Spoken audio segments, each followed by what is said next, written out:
something else I just bought.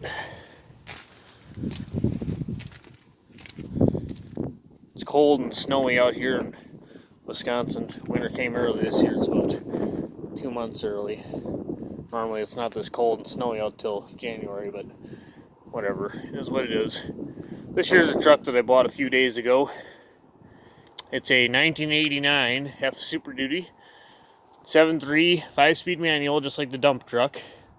But this one has the 463 gears, so it can go quite a bit faster.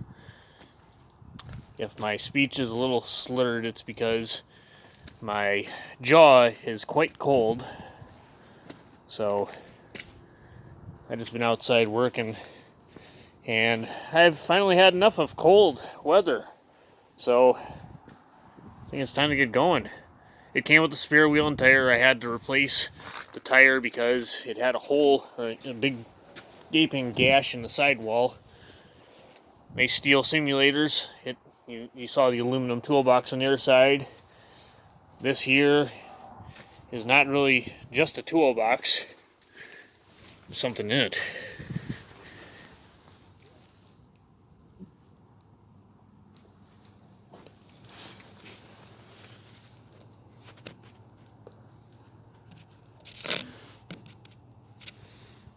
This door is a little goofy. It needs work, so I don't want to open it.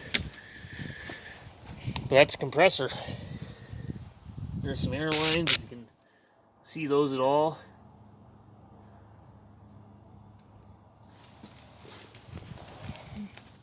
There's an air tank. There's another one on the other side. It's operated by a PTO. The 7.3 runs decent, but it does not really start very well at all in this cold.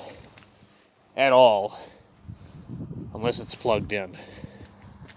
The glow plugs don't seem like they work. And I don't like to give it ether, so fortunately wherever I go, it usually doesn't have to sit too long, so it'll start right up, or I can just plug it in. Like when I'm here at work or at home, I can just plug the truck in. Stainless steel wheel simulators, which are nice. Nice aluminum toolbox.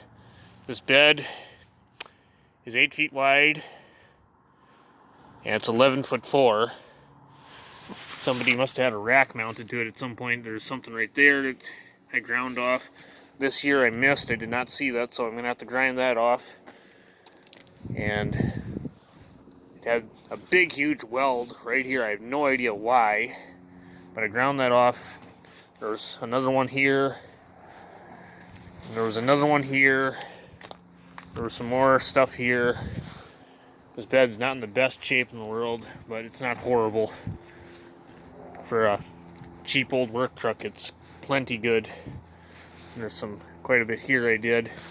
There was another one welded there.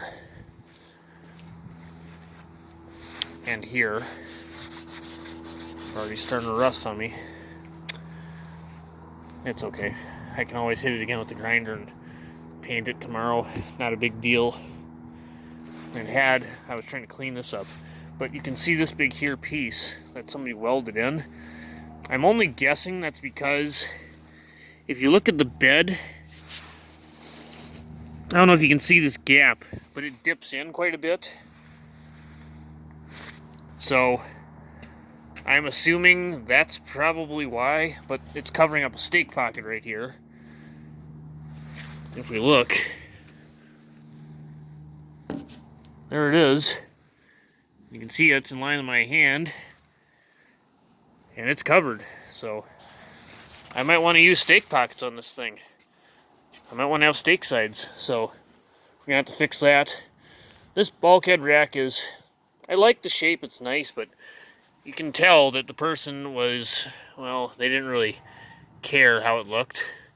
You can see they just cut this out with a torch. It's real rough. It's just real rough cut with the torch.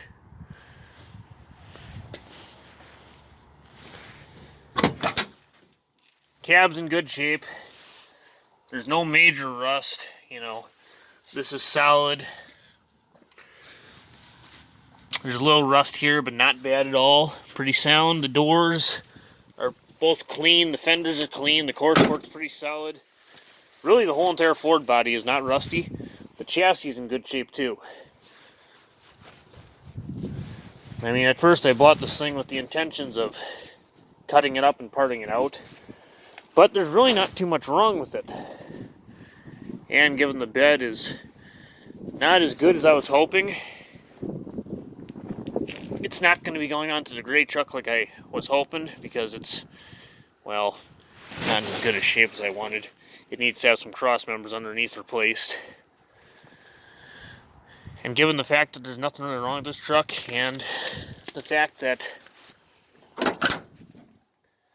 this here is new, and that's right, it's in gear, I don't need to do that. The parking brake does work. I'm not using it right now.